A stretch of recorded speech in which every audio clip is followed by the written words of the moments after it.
할렐루야. 하나님의 은혜가 여러분 가운데 충만하시리라 믿습니다. 오늘 맛있게 북엇국 맛있게 드셨죠? 북엇국이 맛이 좋았습니다. 교회 김치가 대충 담았는데도 맛있다 하니까 감사할 뿐입니다. 이제 나이가 드니까 입 사이로 음식물이 끼니까 김치 씹는 것도 싫어집니다. 그래서 어제는 살짝 더 볶아봤는데 이 뻑뻑한 김치를 볶았더니 보기가 별로 좋지 않았지만은 늦게 제가 내 밑으로 내놨더니 제가 한 맛을 보자 싶어서 아주 교회 김치가 깊은 맛이 있었습니다. 그래서 이 김치 싸가가실 분 했더니 싸가가실 분이 계셔서 아주 감사했습니다. 우리 세수만교회는 사랑으로 음식을 만들기 때문에 음식이 맛도 좋고 소화도 잘 됩니다. 오후 4시만 되면 배에서 꼬르륵 소리가 납니다. 소화가 다 됐습니다. 예. 음식을 만들 때는 기쁨으로 만들면 먹는 자가 소화가 잘 되고 살이 되고 뼈가 되고 피가 돼서 건강하게 합니다. 그래서 요리하는 사람이 성질 내가지고 요리하면 독이 들어가서 절대로 음식이 소화가 안 됩니다. 먹는 자도 소화 안 되지만 음식 만들어서 먹어도 지가 만들었지만 맛도 없고 소화도 안 됩니다. 그래서 음식은 행복한 마음으로 사랑하는 마음으로 섬기는 마음으로 만들 때에 소화도 잘 되고 맛도 있는 줄 믿습니다. 오늘 저는 맛도 육신의 맛도 그렇지만 영적인 양식도 마찬가지입니다. 설교 준비할 때 내가 어쩌다가 예수 믿게 되고 내가 어쩌다가 이렇게 주의 종이 돼가지고 첫날마다 성경하고 싸워야 되는가 성질 나가지고 성경을 집어 던지고 볼펜을 집어 던지고 머리를 쥐떴고 그렇게 한 날은 그날은 죽 쓰는 날입니다.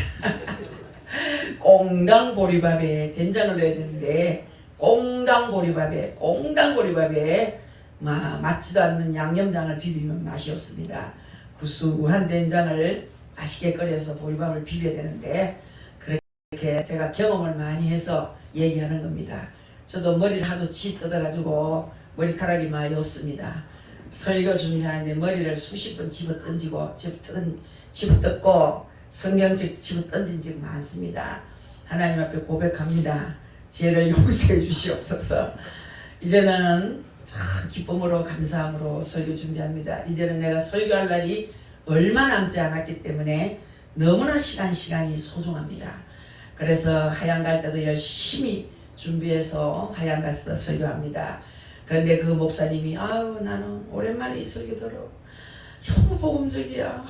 나 너무 뜨거워. 너무 감사해. 이러면서 말씀을 받으니까 제가 또 더 잘 준비를 합니다. 아마 목사님께로 저를 하양으로 보냈구나 이런 생각이 들기도 합니다. 물론 그분들이 더 경륜이 있고 내가 있고 그분들이 수고가 정말 많았습니다. 그분이 또 제가 설교를 들으면 저도 똑같을 거예요. 너무 은혜로워, 너무 감사해, 너무나 뜨거워 그렇게 할 것 같습니다.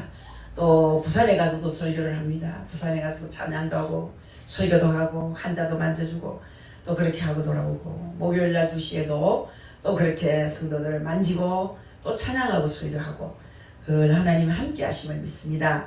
얼마 남지 않은 소중한 시간이기 때문에 그래서 더 마음이 간절하고 애절하고 애틋한 줄 압니다. 오늘은 옛사람을 벗고 새사람을 입으라는 그런 제목 가지고 함께 은혜를 나누려고 합니다. 천국 지옥도 모르는 분이 신학 교수들이 들어있더라고요.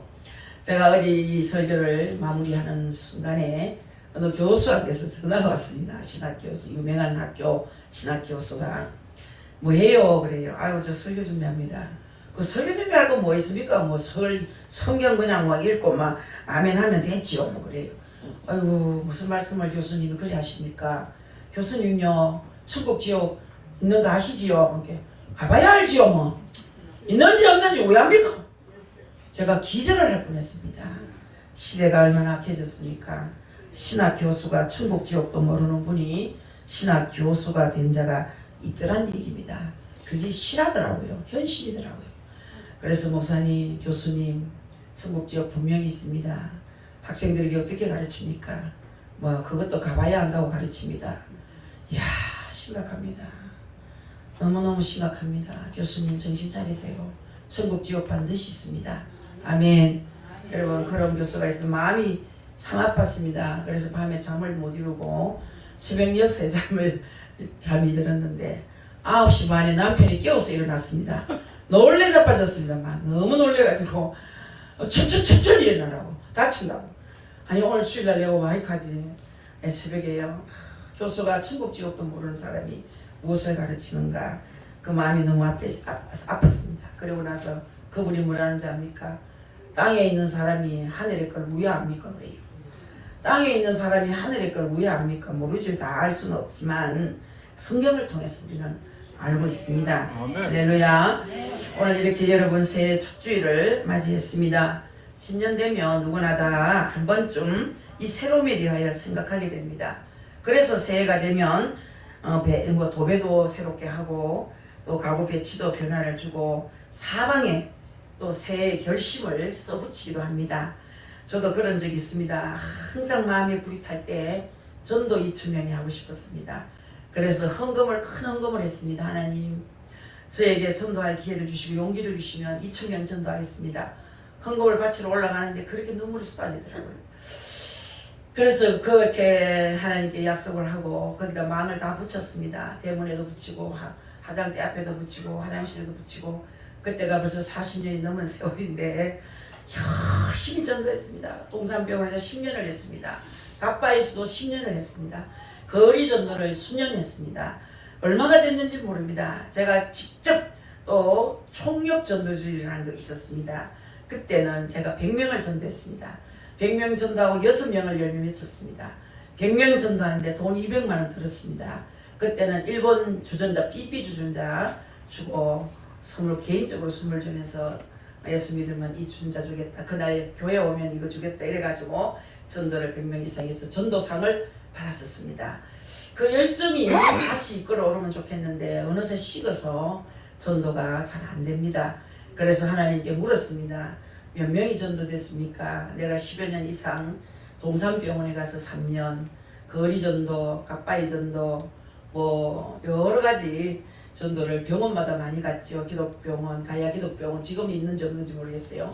거기서 오랫동안 했고 개인 병원에도 다니며 전도를 했고 사거리에서 미친 듯이 기도를 했고 몸살이 나서 몸이 불덩어리 같은데 비가 오는 날도 우산을 받아가면서 전도하는데 제가 빗방울이 손에 떨어지는데 김이 나오는 걸 보고 놀랐습니다. 그래가지고 전도지는 한 가방이 있는데 아직까지 해가 저물 동안 해야 되는데 너무 몸이 불덩거린 거예요. 전도하는데 열이 펄펄 나서. 그래가지고 너무 급하니까 그만 사거리에 있어서 예수 믿으시오, 예수 믿으시오 이랬어요. 그랬더니 저녁 때가 되니까 두부장사 왔나 싶어 사람들이 두부 한 모 얼마예요? 어떤 분은 젓갈장사인가 반찬 팔러 온 사람인 줄 알고 사람들이 막 창문으로 내려다보고 막 사람들이 찾아왔어요. 그래서 나는 반찬 팔러 온 게 아니고 예수 팔러 왔습니다. 복음 팔러 왔습니다. 예수 믿으세요. 예수 믿고 구원 받으세요. 예수 믿으세요. 예수 믿으세요. 그때 그렇게 신나게 전도를 했습니다. 여름 펄펄 끓는데 그걸로 집에 가서 한 일주일 알았던 것 같습니다. 그렇게 전도에 열정이 있었던 과거였는데 그 열정을 다시 찾고 싶은데 잘 안 됩니다. 그래서 원래는 저도 결심을 했습니다. 전도하리라. 이 교회를 채우리라. 성전을 꽉 채우리라. 빈자리를 채우리라. 맘만 먹으면 하나님 역사하신다. 그렇게 생각하고 비장한 각오와 결심을 가졌습니다. 왜? 전도할 시간이 얼마 없습니다. 내가 복음 전할 시간이 얼마 남지 않았습니다. 이제는 세월은 자꾸 가고 몸은 늙어가는데 전도할 시간이 이제는 임박했다는 생각이 들어서 마음이 급해졌습니다. 여러분 새해 되면 어떻게 됩니까? 사방에 새해 열심을 써붙여 놓지 않습니까? 여러분 뭐라고 써붙였습니까? 최영진 우리 신미애 집사님 가정의 신방 갔더니 냉장고 전체에 성경 구절을 써둔 것을 보고 감동했습니다. 성경을 정말 구절구절 써서 냉장고에다 다 붙여놨어요. 위에는 얼마나 글씨를 예쁘게 쓰고 아래는 영어로 써서 다 붙여서 그것을 외우고 있었습니다. 얼마나 보기 좋았는지 몰랐습니다. 그런데 또 며칠이 지나면 도로 예전으로 돌아가서 옛 습관을 반복하고 있는 자신의 모습과 생활을 보게 됩니다. 사람들은 자신이 새롭게 생각한다고 하지만 자신도 모르게 옛것에 길들인 채 살아간다는 얘기입니다. 그래서 진정한 변화가 어렵다는 것이죠. 새해는 지나갔는데 보는 사람 맨 그 사람이에요. 그 어제 남편은 오늘도 남편이가. 야, 남편도 좀 바뀌면 좋겠네. 제가 그래서 속으로 한 50년 이상 살았는데 뭐 연애하는 기간을 치면 60년이 넘었는데 야, 이런 사람은 60년, 70년 가깝게 살아도 실증 안 나고 사는 묘한 일이다. 한 번씩 바꾸면 좋겠는데 그거는 바꾸면 안 되는 거야. 왜? 하나님의 법칙이기 때문에. 여러분 어쨌든 간에 지금 만나고 있는 사람 그 사람이 또 오늘도 만나고, 과거에 본 사람은 그 사람 오늘 또 보고, 과거에 가던 길 내가 또 가고 있고, 과거에 먹던 음식 내가 지금 먹고 있고, 몇 년 전에 과거에 입었던 옷 또 입고 있고. 저도 이 옷을 입으면서 한 20년 됐나? 그런데 이걸 왜 잘 안 입었어요. 이 색깔이 더 싫고, 위안부 일본에서 고생했던 그 어머니 할머니 한 분이 휠체어 타고 이 옷을 딱 입고 으싸싸 나왔더라고, 데모하러. 그래서 아이고 저 옷은 내 옷하고 똑같네. 저 할머니가 입으니까 너무 안 어울려. 나도 입으면 안 어울릴 거야 하고 숨겨뒀던 옷을 또 입어봅니다. 옛날에 입었던 옷도 입습니다. 아무리 새해가 밝아져도 옛날 습관 그대로, 옛날 모습 그대로, 이처럼 자신도 모르게 길들여진 생각이나 행동이나 이 생활 양식과 습관을 버리지 않는 한 새로움은 불가능합니다. 여러분, 이것이 옛사람을 입은 거지요. 이것을 버려야 새 옷을 입을 수 있는데, 자, 현대 심리학 용어 중에 고착상태라고 하는 말이 있습니다.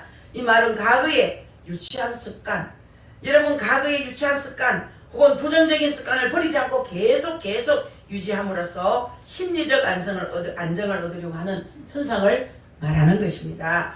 분명히 바꿔야 한다고 생각하면서도 자신도 모르는 무의식 중에서 이것을 바꾸려 할 때 불안해지는 거예요. 여러분, 그래서 무의식 속에서 새 것을 붙잡고 변화를 거부하는 심리가 있다고 합니다. 자, 이것을 극복해야지만 새 것을 누릴 수가 있는 것입니다. 오늘 본문에서 바울 사도가 말하고자 하는 것이 바로 이겁니다. 사도 바울이 새 생활, 새 생명, 또 새 존재, 새롭게 하는 비결을 아주 신비롭게 여러 말을 해주고 있습니다. 첫 번째는 구습을 따르는 옛사람을 벗어버려라, 그렇게 말해요. 이 명령입니다. 본문 22절 24절에서 사도 바울은 너희는 유혹의 욕심을 따라 썩어져가는 구습을 따르는 옛사람을 벗어버리고 오직 너희의 심령이 새롭게 되어 하나님을 따라 의와 진리의 거룩함으로 지으심을 받은 새 사람을 입어라. 아멘. 할렐루야. 바울 사도는 옛사람과 새 사람을 대해서 아주 구조적으로 설명하고 있는 거예요. 그러면서 새 사람으로 살려면 먼저 구습을 따르는 옛사람을 벗어버려야 한다고 제시합니다.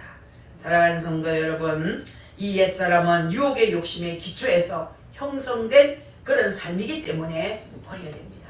처음 여러분들 사람이 아담이 정말 타락을 했죠. 처음 사람 아담이 타락해서 죄인이 된 것이 바로 마귀의 유혹을 받아서 욕심을 따라갔기 때문에 유혹당한 거예요. 여러분, 유혹을 왜 당합니까? 욕심 때문이에요.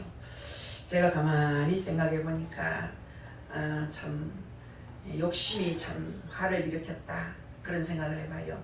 그래, 옛날에 돈을 많이 떼kis죠. 참 부모에게 받은 돈도 다 떼키고 돈을 많이 떼kis습니다. 그게 유혹이었습니다. 그것도 욕심의 유혹이었습니다. 욕심의 유혹을 따라 살다가 많은 돈을 없애버렸습니다. 많은 돈을 손실했습니다. 욕심 때문이었습니다. 뭔가 투자하려고 했던 것, 또 투기의 마음이 있었기 때문에 많은 욕심 때문에 많은 것을 버렸습니다. 오늘날 젊은이들이 상담하러 많이 옵니다. 그 상담 내용을 들어보면 코인인가 주식인가 그런 거 해서 돈을 많이 잃었습니다. 그저께 지난 화요일인지 월요일인지 어떤 분이 화요일이었는지 모르겠습니다만 어떤 어머니가 아들 때문에 왔습니다.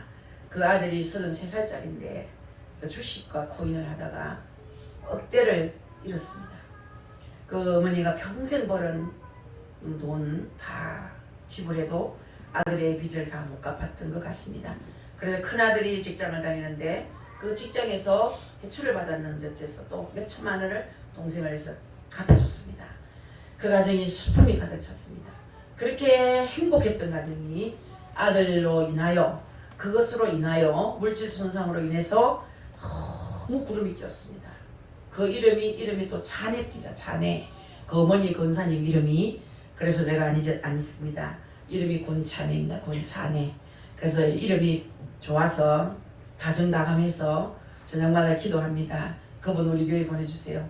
교회가 없어도 방황하고 있어요. 8년 동안 방황했다고 그러더라고요. 그래서 아들이 저렇게 된 것은 교회 소속이 없어서 그런가 하고 이제는 상담을 하고 갔습니다. 사랑하는 성도 여러분들, 바울은 타락한 옛사람의 모습을 6가지 존재로 양식으로 나누어서 명확하게 설명하고 있습니다. 첫째는 허망한 자라고 말씀합니다. 허망한 자. 그러므로 내가 이것을 말하며 주 안에서 증언하노니 이제부터 너희는 이방인이 그 마음이 허망한 것으로 행함같이 행하지 말라. 이걸 허망하다는 말은 헬라어로 마타이오테스라는 얘기예요. 이건 뭐냐? 계약은 했지만 그 계약의 내용은 인정하지 않는다는 뜻이에요. 계약은 했는데 그 계약을 인정하지 않는다는 거예요. 따라서 허망하다 이 말은 목적이 없고 내용이 없고 의미가 없다는 뜻입니다. 이를테면 결혼했지만 사랑도 없고 평생 함께 살고자 하는 마음도 없는 것과 같은 얘기입니다. 그 인생에 무슨 보람이 있고 결실이 있겠습니까? 그 속에 진정성이 없습니다. 삶의 의미와 목적도 없이 형식적 습관에 따라 마지못해 사는 인생을 말하는 거예요. 요즘 젊은이들 결혼해서 후회하는 사람 많이 봤습니다. 특히 여자분들이 그런 얘기를 많이 해요. 저 사람하고 살라니 신뢰가 안 갑니다. 저 사람하고 산다는 게 너무 꿈 같습니다. 나는 살라니 자신이 없습니다. 수면 좋아서 결혼해서 했지만 살아보니까 너무 틀리는 점이 많습니다. 식사도 너무 다릅니다. 감자 먹는데 나는 설탕 찍으면 저 사람은 소금 찍습니다. 그거부터 틀립니다. 나는 고구마 푹 익은 거 좋아하는데 아이고 우리 남편은 서글서글한 거 어석어석 소리 나는 걸 씹어 먹습니다. 너무 다릅니다. 나는 된장에 반드시 멸치가 더해야 맛있는데 저 남자는 멸치 나면 절대 먹지 않습니다. 맞지 않아서 못 살겠습니다. 음식도 안 맞고 성격도 안 맞고 생각하는 것도 안 맞아서 살 수가 없습니다. 맞춰야지. 절대 맞출 수 없습니다. 어떻게 맞춥니까? 40년 길어진 내 입맛에 벗어날 수 없습니다. 저는 이혼했으면 했지 같이 살 수가 없다. 이렇게 말하는 분이 여러 분 있었습니다. 사랑하는 성도 여러분, 그렇습니다. 이런 인생이라면 아무리 환경이 바뀐다 해도 허망한 삶이 될 뿐입니다. 두 번째는 어둡다고 말씀했죠. 18절에 그들의 총명이 어두워지고 그랬어요. 여기서 어둠을 뜻하는 헬라어 디아노니아는 지적인 어둠을 의미하는 거예요. 지성의 결핍입니다. 총명이 흐려졌다 말이에요. 총명이 흐려졌다. 어떤 사람을 보면 너무나 똑똑합니다. 꽤 똑똑합니다. 너무 똑똑해서 상대를 하고 싶지 않는 그런 분이 있습니다. 스스로 IQ가 높다고 자랑합니다. 자기 딴에는 엄청나게 똑똑한 것 같은데 하는 짓을 보면 그렇게 바보일 수가 없어요. 자, 유치할 정도로 바보짓을 합니다. 지식은 있지만 결정적으로 분별력이 없습니다. 여러분 지식은 있지만 결정적인 분별력이 없는 분이 있더란 얘기죠. 여러분 이 지식의 분별력을 갖춘 것이 지성입니다. 분별력이 없이 지식만 많으면 어둠 속에서 더듬거리듯이 그의 지식이 자신도 사람도 그 옆에 사람도 멍청하게 만듭니다.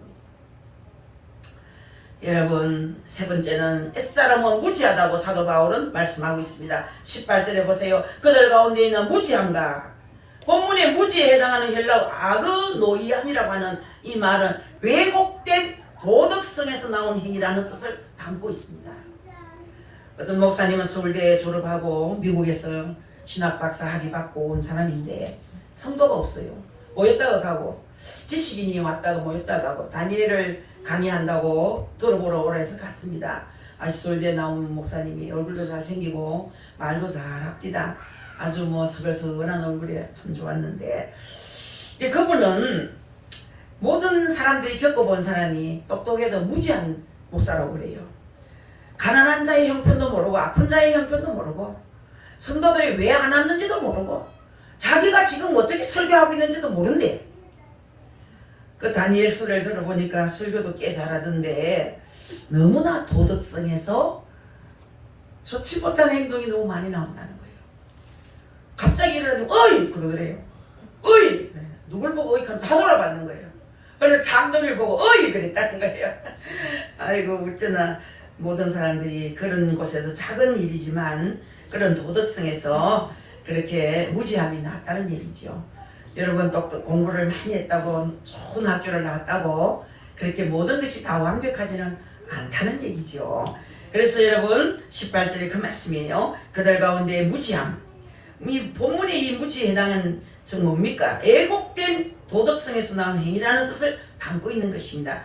우리 예수님께서는 십자가에서 돌아가실 때 여러분들 다 아시는 얘기지만은 여러분 그 예수님을 못 박은 자들을 위해서 뭐라고 기도했습니까? 아버지 저들을 사하여 주옵소서. 자기들이 하는 것을 알지 못함이니이다. 누가복음 23장 34절에서 말씀했습니다. 여러분 이것이 바로 무지함이에요. 무지해서 죄를 짓는 겁니다. 무지하면 소중한 기회를 낭비하면서 후회하는 인생을 살게 되는 거예요.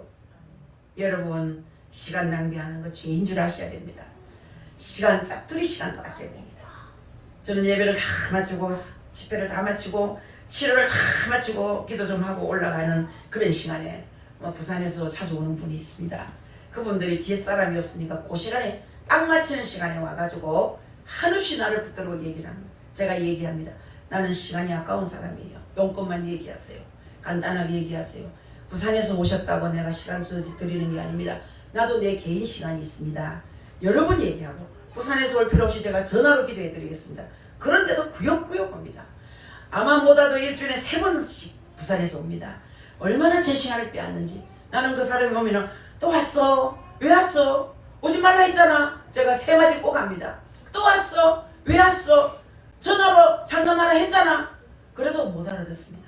능글능글능글능글 해가지고 아니 그래도 와야지요. 나를 위해서 와주는 것처럼 그래도 와야지요. 보고 얘기해지요. 이러는데 아주 저는 마음에 안 듭니다.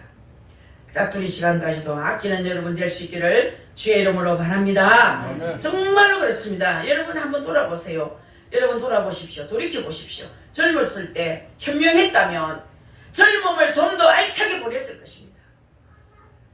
여러분 그런데 무지해서 내일을 어떻게 될 것을 몰라서 그 소중한 기회를 낭비하고 후회하는 거 아닙니까? 얼마나 시간 낭비했습니까? 저도 시간 낭비 많이 했습니다. 열심히 부지런히 살아온 것 같지만 하루에 2시간만 줄여도 제가 엄청난 일을 했을 것인데 저는 현명하지 못해서 젊은 시절에 시간 낭비를 하고 살았습니다. 사랑하는 성도 여러분 그것을 모르면 정말 후회하게 될 것입니다.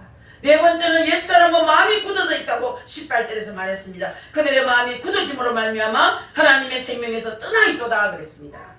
굳어지다에 해당하는 헬라어 포로시스라는 말은 석회석이라는 뜻입니다. 석회석. 마음이 굳어져서 아예 돌이 되어버렸다 이 말이에요. 여러분들 들리는 것도 없고 보이는 것도 없습니다. 심지어는 보아도 모르고 들어도 모르게 됩니다. 그래서 구약 성경에서는 이 말을 대신에 강팍해졌다 이런 말하죠. 강팍해졌다. 요즘 내 마음이 얼마나 강팍한지 몰라. 그래서 성도들 많이 있지 않습니까? 왜 이렇게 딱딱해집니까 여러분? 구습에 갇혀진 편견으로 똘똘 뭉쳐졌기 때문입니다. 옛날 구습으로 똘똘 뭉쳐졌어요. 편견이라 어떤 한쪽으로 치우친 그런 정보에 꽉 사로잡혀 노예가 되는 것입니다. 사랑하는 성도 여러분, 여러분 마음이 굳어지면 어떻게 되겠습니까? 더는 하나님의 음성을 들을 수 없게 되고 순종할 수도 없다는 사실을 알아야 됩니다. 아멘. 마음이 굳은 사람 말씀이 들어가지 않습니다. 오늘 낮에도 여러분이 졸고 있더라고요. 습관적으로 조는 분도 있고 안타깝더라고요. 우리 박경림 목사 설교 준비를 열심히 얼마나 잘한 거 편하지 않습니까? 그 설교를 잘 들어주면 좋겠는데 섬에들지 않아요. 여러분이 꺾박 잡았네. 안타까웠어요. 제가 수시로 가끔 가다 간간히 잘 수는 있지만 예배 시간 예배 때마다 설교 때마다 조는 분은 습관적으로 조는 분이 있습니다. 안타깝습니다. 사랑하는 성도 여러분, 이렇게 딱딱해진 마음에는 말씀이 들어가지 않습니다. 편견이란 한쪽으로 치우치는 거라고 말씀했지 않습니까? 여러분 마음이 굳어지면 하나님의 음성을 절대로 들을 수 없게 됩니다. 마음이 굳어지면 절대로 순종할 수도 없게 됩니다. 경직된 인격이 되고 맙니다. 이러면 편견의 노예가 되어서 하나님을 대항하고 타인과 다투며 인생으로 전략합니다. 내 하는 것이 모두 오라. 너희들은 틀렸어. 큰일 날 사람입니다. 그 사람. 내가 하는 것이 다 맞아. 나는 100%야. 큰일 날 사람입니다. 여러분 중에 그런 분 안 계십니까? 남이 한 거 존중해 주세요.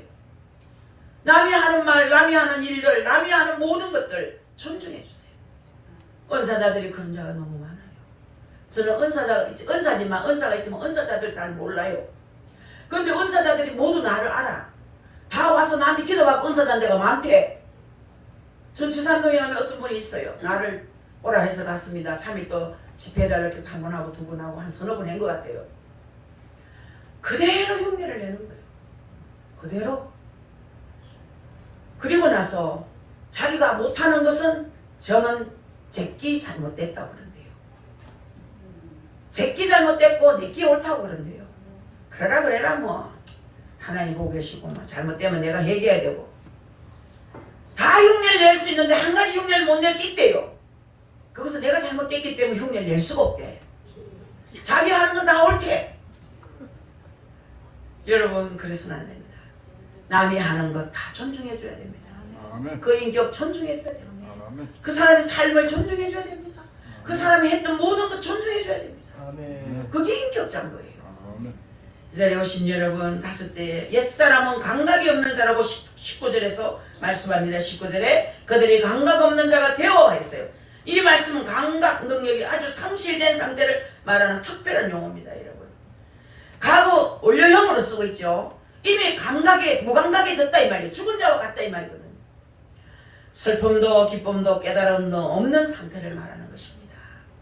어떤 분은 남이 하는 거 픽픽 하는 사람이요, 그 사람 저는 옳게 보지 않습니다. 그것도요, 여러분들 권사님 장로님 중에도 그런 분이 있습니다. 주의 종들도 그런 분이 있습니다. 저는 사촌하고 잠깐 대화를 하게 됐는데 흉을 많이 보더라고요. 어떤 흉을? 자기 교회 전도사님 흉을. 뭐 전도사가 5명인데 자기들끼리 사이가 안 좋대요. 자기들끼리 사이가 안 좋아서 자기가 이제 부장이고 주일학교 부장이고 하니까 전도사님 그 소속 전도사님하고 잘 통하는데 그 전도사님이 뭐라고 뭐 이런데 그러니까 인격이 너무 존귀하지 않아가지고 받아들일 수가 없고 같이 일하는데도 너무 거북스럽다. 왜 주의 종이 앞으로 금방 강도사 되고 목사 될 사람인데 어떤 전도사님은 이렇게 하던데 그렇게 하면 어떨까요? 아이들이 그걸 좋아하던데 그러면 어떨까요? 그러면 그게 뭐 좋아. 내가 하는 거 좋지. 근데 그래서 그런 분은 훌륭한 주의 종이 되기가 어렵습니다. 여러분 남 하는 거 휘하지 마세요. 그렇습니까? 받아들이세요. 그리고 인정해 주세요. 할렐루야! 아멘. 그렇습니다. 여러분, 슬픔도 기쁨도 깨달음 없는 상태를 무지라고 부릅니다. 감각 없는 자라고 말하는 겁니다. 그래서 여러분들 마지막으로 사도 바울은 이 5가지를 총괄해서 방임했다고 말했거든요. 19절에 여기 나오는 방임이란 말은 포기했다는 뜻이에요. 포기했다. 사람 되기를 포기했다. 그리스도인 되기를 포기했다. 이 포기라는 것은 끝을 의미하는 거예요. 끝을. 이것은 마치 브레이크 없는 자동차와 같은 거예요. 자동차에 브레이크가 없다면 어떻게 되겠습니까? 그냥 달리다가 파멸의 길로 치닫고 마는 거잖아요. 여러분, 하나님으로부터 멀리 떠나서 허무한 시련과 절망으로 빠져드는 인간에게는 이 브레이크가 없습니다. 없습니다. 브레이크 구실을 하는 말씀과 성령의 역사가 없어졌다 이 말이에요. 없어졌다 이 말이에요. 어느 부산에 있는 큰 교회는 많이 모이는 교회인데 어쨌든 방언기도를 하면 속아낸대요. 방언기도 했다 하면 다 쫓겨나간다는 거야. 그래서 어떤 분이 모르고 가서 방언기도를 했지만 부르더라는 거야. 나는 방언기도 하는 한 사람 때문에 방언기도 못하는 저 사람을 놓칠 수가 없다. 저 사람 상처 주고 시험 들게 할 수는 없다. 그렇게 나가시오. 쫓겨났어요. 여러분 물론 지혜롭게 해야 됩니다. 방언기도도 방해가 안 되도록 해야 됩니다. 옆에 사람에게 피해가 안 가도록 해야 되지만 방언기도 한다고 쫓겨나 있는 교회는 좀 무리침 조금 저는 이해가 잘 안 갑니다. 물론 예배 시간에 방언하면 안 되죠. 찬송하는 시간에 방언하면 안 되죠. 다른 사람 조용히 기도하는데 혼자 너무 떠들어도 안 되죠. 물론 질서의 하나님이기 때문에 그런 건 잘하지만 그분은 그런 시간도 아니었대요. 여럿이 통성으로 기도하는 시간이었는데 방언기도 한다고 쫓겨났다는 겁니다. 여러분 통성으로 기도할 때는 방언기도 하세요. 혼자서 기도할 때도 방언기도 하세요. 여러분 방언기도가 얼마나 좋습니까? 마귀를 쫓습니다. 밤새도록 기도할 수 있습니다. 우리 이자옥 집사가 방언 은사 받았다 해서 제가 너무 기쁘더라고요. 방언기도 받으면 얼마나 기도가 쉬운지 모릅니다. 밤새도록 기도해도 힘들지 않습니다. 방언 받으세요. 여러분 방언 받으세요. 방언 받으면 마귀도 쫓겨나가고 그 방언은 남이 듣지 못하고 여러분들 본인은 그 방언의 통변을 받으면 좋습니다. 내가 무슨 방언을 하고 있는지 통변하면서 방언기도 하면 그것보다 더 좋은 건 없습니다. 방언기도 한다고 쫓겨날 만큼 그런 기도가 그런 교회가 과연 어떤 교회일까? 자제 좀 해주세요. 절대 좀 해주세요. 이렇게도 할 수 있을 것인데 그런 생각을 해봤습니다. 금년에 여러분 방언 받으세요. 할렐루야. 아멘. 방언기도 하세요. 방언기도 하세요. 여러분 많이 하세요. 부르짖으세요. 여러분 그것도 여러분 절제하면서 형편 봐가면서 분위기가 봐가면서 그렇게 해야 되는 것은 맞습니다. 그래서 여러분들 우리 하나님으로부터 멀리 있던 허무한 시리와 절망으로 빠져드는 인간에게는 브레이크가 없다는 것, 브레이크 구실하는 말씀과 성령의 역사가 없어졌다는 것을 아셔야 된다는 얘기죠. 그래서 그 줄이 이제 끊어졌다는 얘기입니다. 그 줄이 툭 하고 끊어지면 그대로 내달리다가 파멸해 버리는 자동차와 같다는 얘기입니다. 이것이 바로 방임된 상태를 말해요. 영적으로 볼 때 인간으로서는 이미 죽은 상태를 말하는 거예요. 여러분 어떻게 하랍니까? 영혼이 살아야 됩니다. 영혼이 죽으면 모든 것이 다 죽습니다. 모든 것이 다 사라집니다. 이것은 옛사람의 모습입니다. 이제 우리 세수만교회는 2024년 새해를 모두 맞이했습니다. 새로운 한 해가 이제 시작됐습니다. 그런데 이제 여러분들은 옛사람을 벗고 살아가야 됩니다. 아멘. 새 옷을 입고 살아가야 됩니다. 이 새로운 인생을 살아가려면 먼저 옛사람을 벗어버리지 않고는 안 돼요. 옛사람을 벗어버려야 한다고 하나님께서 말씀하시는 거예요. 아멘. 새 사람을 입으라는 거예요. 이 옛사람을 버리라는 길은 새 사람을 입으면 된다는 얘기죠. 그런데 이거 살아야 됩니다. 옛사람도 새사람도 인간은 스스로 그 옷을 벗고 입을 수 없습니다. 할렐루야. 옛사람도 새사람도 인간은 내 스스로는 할 수가 없다 이 말이에요. 옛사람은 유혹의 욕망을 쫓아오는 사람에게 마귀가 입혀줍니다. 마귀가. 사탄이 얼마나 간교합니까? 얼마나 간교합니까? 사탄의 간교는 말로도 할 수가 없습니다. 결정적인 순간에 마귀가 털어버리는 경우가 얼마나 많습니까? 여러분들 새 사람은 하나님의 말씀을 쫓는 사람에게 하나님의 은혜를 입혀주신다 그런 말씀이에요. 새 옷을 내가 입고 싶다고 해서 입을 수 있는 것이 아니에요. 정말 하나님께서 입혀주셔야 됩니다. 할렐루야. 하나님께서 여러분에게 새 옷을 입혀주기를 간절히 축복하겠습니다. 여러분 새 사람의 특징을 바울은 이렇게 말합니다. 본문 20절부터 24절에 오직 너희는 그리스도를 그가 집에 오지 아니하였느니라. 진리가 예수 안에 있는 것까지 너희가 참으로 그에게서 듣고 또한 그 안에서 가르침을 받았을진데 너희는 유혹의 욕심을 따라 썩어져가는 모습을 따르는 옛사람을 벗어버리고 오직 너희의 심령이 새롭게 되어 하나님을 따라 의와 진리의 거룩함으로 지으심을 받은 새 사람을 입으라. 할렐루야. 새 사람의 출발점은 그리스도를 배움으로 시작이 되는 겁니다. 예수 그리스도를 배움으로. 여기서 배운다는 말은 언어로 경험한다는 뜻이에요. 경험한다. 예수를 믿고 예수를 사랑하고 예수와 동행하면서 예수께 순종함으로 새로움이 시작되는 것을 말하는 겁니다. 여러분 이 새로움은 인간이 스스로 노력해서 성취되는 것이 아닙니다. 아멘. 오직 예수께서 인생 속에 와주시고 그분을 경험하면서 그분의 은혜로 그분의 영향력을 받아서 새로워지는 것을 말하는 거예요. 예수의 은혜와 영향력으로 새롭게 되면 옛사람은 자연히 부서지게 되는 겁니다. 그리고 이 새로움은 근본적인 새로움입니다. 너의 심령이 새롭게 되어 이 말은 마음이 본질적으로 변화된다 이 말이에요. 본질적인 변화를 뜻합니다. 여러분 겉으로 아무리 화려하고 아무리 멋있어 보이면 뭐합니까? 이 속에 본질적으로 변하지 않고 속에 더러운 것이 꽉 차 있습니다. 해칠한 무덤과 같이 겉모양은 반질이한데 속은 송장이 썩어져 있더란 얘기죠. 옛사람은요 새롭게 되려 해도 무식 속에 자리 잡은 습관으로 인해 도로 주저앉게 되는 것입니다.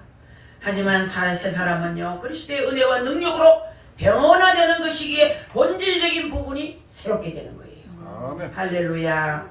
사랑하는 성도 여러분들, 하지만 이 새 사람은 그리스도의 은혜와 능력으로 변화되는 것이기 때문에 본질적인 부분이 새롭게 된다는 얘기를 말씀합니다. 내 의지로 변하려고 하면 오래가지 못해요. 옛 모습으로 또 돌아갑니다. 그러나 성령님께서 내 마음을 완전히 바꾸어 주시면 성령에 이끌려서 내 마음이 따라가는 거예요. 할렐루야. 성령이 나를 이끌어주면 따라갑니다. 성령 충만 받으면 성령의 지배를 받습니다.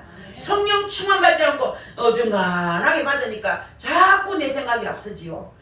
충만 받으면 성령님이 이끄는 대로 끌려가는 거예요. 성령에 끌리시기를 바라겠습니다. 이것이 진정한 변화요, 진정한 새로움입니다. 그러므로 성령님께서 내 마음을 이끌어 주실 때 진정한 새 사람이 펼쳐지게 되는 것입니다. 너희는 유혹의 욕심을 따라 썩어져가는 구습을 따르는 옛사람을 벗어버리고 오직 너희의 심령이 새롭게 되어 하나님을 따라 의와 진리의 거룩함으로 지으심을 받은 새 사람을 입어라. 성령의 은혜로 심령이 새롭게 되며 의와 진리의 거룩함으로 지으심을 받은 새 사람을 입게 된다는 얘기예요. 믿습니까? 내가 나를 짓는 것이 아니에요. 내가 나를 거룩하게 하는 것이 아니에요. 성령님께서 내 심령을 새롭게 변화시키심으로 발생하는 열매들입니다. 그래서 은혜를 푹 받아야 되는 거예요. 은혜를 푹 받으십시다, 여러분. 성령님께서 내 마음을 새롭게 변화시켜서 아름다운 열매가 발생할 수 있는 거룩한 삶을 살 수 있도록 은혜를 푹 받으시기를 다시 거듭 부탁드리겠습니다. 그래서 나를 거룩하게 하는 역사는 하나님께 있다. 그죠? 나의 의지에 있는 것이 아니다. 그런 얘기예요. 그러므로 오늘 새해 첫 예배지요. 첫 예배 벌써 6일이지. 오늘 7일이네. 7일입니다. 7일이지만 주일로서는 새 예배, 새해 첫 예배를 드린 여러분은 모두가 성령의 은혜로 심령에 변화되는 은혜와 축복을 누리시기를 축복합니다. 이것은 전적인 주님의 은혜로만 가능한 일이라는 얘기입니다. 여러분 자기 스스로 깨닫고 결심해서 새 사람이 되는 것을 봤습니까? 본 적 없지요. 가만히 보면요, 자기 지성이나 의지로 바르게 한다, 깨끗하게 한다 하면서 교만에 빠진 사람이 있습니다. 조심해야 됩니다. 기도 많이 하는 사람은 기도 교만이 있어요. 신기하게 봤다 들었다 그러고요. 아주 우리가 볼 때는 아주 씻기지도 않은 것 같은데 자기 죄도 다 안 씻겼는데 남의 죄를 탁탁 지적하는 기도 좀 많이 했다고 회개 좀 했어. 뭐 그래 더럽나? 이러면요 황당하지 않겠습니까? 죄인을 나무랄 권한이 별로 없는데 기도 좀 해 한다고 아이고 더러워라 꿀이내라 죽겠다. 좀 씻겼어. 이거 씻겼는데 목이 했는데요. 제가 들어봤어요. 제가 기도하다가 기도하는 척하고 둘이 대화를 들어보니 대화를 그래 합디다. 씻겨서 나 씻겼는데요. 꿀인내가 난다. 내가 기도해보니까 당신 너무 더럽더라. 이것보다 교만한 말이 없습니다, 여러분. 여러분 우리가 배워서 깨끗하게 되고 의지를 갖고 노력해서 깨달을 수 있다면 인간은 예수님이 필요 없습니다. 우린 죄인이기 때문에 예수님이 필요한 거예요. 할렐루야. 여러분 목욕탕이 왜 있습니까? 때 씻으라고 목욕하라고 더러운 거 씻어내라고 목욕탕이 있듯이 예수 그리스도께서 죄인을 위하여 오셨기에 우리가 죄인이기 때문에 예수님이 필요한 겁니다. 할렐루야. 내 힘으로 할 수 있는데 하나님의 은혜가 왜 필요합니까 여러분? 그러나 내 힘으로 할 수 없기 때문에 우리는 주님의 은혜가 필요한 것이고 오직 주님의 은혜를 구하며 나가야 한다는 사실을 믿으시기 바랍니다. 자, 여러분 스스로 된다고 하지 말고 또 안 된다고도 하지 마시고 스스로 깨끗할 수 있다고도 하지 마시고 깨끗할 수 없다고도 하지 마십시오. 우리 하나님을 의지하고 겸손히 자신을 열고 순종할 뿐이라는 얘기죠. 그래서 성도는 자신의 의가 아닌 예수님의 의를 힘입어서 은혜로 사는 사람들입니다. 은혜로 살잖아요. 나자는 은혜로 태어났습니다. 아이고 진짜 마음은 정말 편했습니다. 장모님이 경계병원에 입원했는 같지가 않았어요. 어찌나 평화를 주시는지요. 아이고 뭐 저리 편한지 걱정도 안 되는 거예요. 기도는 하지만 염려가 안 됩니다. 왜 그런지 몰라. 내가 요즘은 늙어서 일어나고 감정이 없나 이럴 정도로 평안했습니다. 언제나 하나님께서 우리에게 평안을 주시고 살아서 돌아온 것들이 다 감사하죠. 유보 영집사도 어쨌든 살아서 돌아와서 감사했습니다. 그분은 아직도 온전하지가 않고 쫄뚝거리며 왔지만 그래도 하나님을 생각한다는 거, 교회를 생각한다는 것이 은혜띠다. 그래서 건강할 때 은혜 많이 받아야 됩니다. 은혜 받지 못할 때가 옵니다, 여러분. 언젠가는 은혜 못 받을 때가 와요. 그래서 은혜 받을 수 있을 때, 젊을 때, 그런 말 할 때, 여러분 새 힘이 있을 때, 그래도 움직일 수 있을 때 열심히 은혜를 받으려고 노력해야 되는 것입니다. 집에 있어 보세요. 한 두서너 주 지나 보세요, 여러분. 정말 성전이 어렵습니다. 정말 성전이 어렵습니다. 저는 아무것도 모르는 무의식 중에도 다리에 힘이 없어 일어나지도 못하니까 제가 나름대로 영적으로 죽었는데도 힘 올린다고 다리 힘 올린다고 일 뻗지도 못하면서 힘도 떨지도 못하고 다리 힘 올리고 교회 간다고 예배하고 싶다고. 아이고 15분 운동했는데 교회 갈 수 있을까? 얼마나 교회가 그리우면요 헛소리를 하는 거예요. 헛소리. 혼자 누워서 다리 운동을 하면서 걸어가서 예배하러 가려고 헛소리를 하는 거예요. 병원에 누워있는데도 집인 줄 알고 일어나야 된다고 가야 되는 줄 알고 말이에요. 얼마나 예배가 그리운지. 우리 정민아는 집 권사님 보세요. 저 다리 디디면 안 됩니다. 아직 예배가 그리운 거라. 교회가 그리운 거예요. 저 다리 디디면 부작용 나면 다시 기부스하고 다시 또 치료하고 쭉 벌어지면은요 어렵습니다. 붙이기가 힘을 주면 벌어지게 돼 있어요. 막 까지고 벌어질 때 벌어지더라도 막 까지고 고생할 때 하더라도 막 죽어도 교회가 죽자 이런 마음인 거예요. 건강할 때에 부지런히 은혜 받아 놓으세요. 정말 여러분 젊었을 때 은혜 받아 놓으세요. 어째 그러면 여러분 하나님께서 은혜를 많이 필요에 따라 주시리라 믿습니다. 그리고 이제 우리는 정결케 하고 새롭게 하는 모든 노력까지도 포기하고 그대로 순종할 것입니다. 오직 주님의 은혜를 구하면서 따라갈 뿐이죠. 그래서 여러분들 정말 선거는 자신의 의가 아닌 예수님의 의를 힘입어서 은혜로 사는 사람들이 아니겠습니까? 비록 실패했을지라도 낭망하지 마세요. 여러분 못났다고 자꾸 좌절하지 마세요. 포기하지 마세요. 그래서 우리는 주님의 은혜로 살기 때문에 낭망할 필요 없습니다. 실망할 필요 없습니다. 근심할 필요 없습니다. 든든한 빼기 버팀목이 되어주신 하나님이 계시는데 왜 낭망하십니까? 낭망만 안 하면 살 수 있습니다. 여러분 절대로 절망하지 마세요. 하나님을 신뢰하고 주님 앞에 날마다 나오기를 힘쓰십시오. 원래는 내가 절대로 주일을 빼먹지 않겠다는 비상한 결심을 하세요. 주일은 주의 날입니다. 주님의 날, 주님 전에 가야 됩니다. 주일은 내가 쓰는 날이 아니에요. 그 날은 주님의 날이에요. 요즘 젊은이들 토요일부터 일요일까지 여행 많이 갑니다. 여행 2박 3일 금요일 오후로부터 시작해서 그 갔다 갈 때는 들 때가 좋지요. 갔다 오면 퍼져. 괜히 갔다 돈 내비리고 몸 퍼지고 주일 못 지키고 헌금할 돈 다 갖다 쓰고 11조 못하는 돈 다 갖다 쓰고. 제가 우리 집안에 그런 거 하나 있어요. 맨날 주말에 놀러 가는 거 있어요. 집에 그 교회에서는 큰 무슨 일꾼처럼 교회 가면 대접받아요. 근데요 관심 없습니다. 예배 성공자 되어야 됩니다. 예배 성공해야 인생이 성공합니다. 예배 성공하지 않고 인생 성공하는 자 봤습니까? 하나님의 자식이라면 그런 사람 없습니다. 예배 성공자가 모든 삶의 성공자가 될 수 있습니다. 올 한 해를 새롭게 믿음으로 출발하시기 바라겠고 2024년 365일이라는 새로운 시간을 하나님께서 우리에게 선물로 주셨습니다. 옛사람의 옷을 다 벗어버리십시오. 과거에 실수했는 거 과거에 죄에 매여서 머리를 숙이고 그러지 마십시오. 주님의 은혜를 힘입고 주님의 의를 의지해서 담대히 예수님의 백보자 앞에 나아가서 하나님을 바라보시기를 바라겠습니다.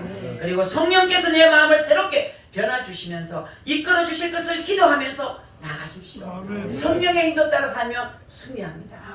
성령의 인도함을 받았어요. 여러분 성령 충만하면 얼마든지 성령께서 인도하는 대로 따라갈 수 있습니다. 그리고 성령께서 내 마음을 새롭게 변화주시고 이끌어 주실 것을 기도하고 기대하시기 바랍니다. 기대해야 됩니다. 그것이 바로 새 사람의 옷을 입는 삶인 것입니다.